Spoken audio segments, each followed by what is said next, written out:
आज भाजीला काय बनवायचं याचं टेन्शन असेल तर हा व्हिडिओ तुमच्यासाठी. फक्त 10च मिनिटात अशी चटपटीत भाजी तयार होते. ही भाजी तुम्ही टिफिनसाठी किंवा प्रवासाला सुद्धा घेऊन जाऊ शकता. त्यासाठी इथे बटाटे घ्यायचे, नंतर त्याची व्यवस्थितपणे सालं काढायची आणि त्याला असे कट करायचे. अशा प्रकारे लांब लांब कट करायचे. आता गॅसवर एक पॅन ठेवून त्यात सौंफ, जिरा, अख्खे धणे आणि सुक्या लाल मिरच्या टाकून याला हलकसं भाजून घ्यायचं आणि भाजून झाल्यानंतर मिक्सरला हे जाडसर वाटून घ्यायचं. आता गॅसवर एक कढई ठेवून त्यात तेल टाकायचं.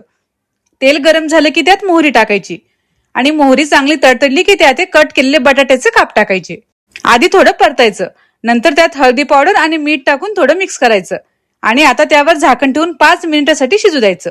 आता त्यावरचं झाकण काढून थोडंसं खालीवर करायचं आणि नंतर त्यात तयार केलेला मसाला, चिली फ्लेक्स आणि आमचूर पावडर टाकायचं. याला चांगलं मिक्स करायचं आणि पुन्हा यावर झाकण ठेवून 2-3 मिनिटे शिजू द्यायचं.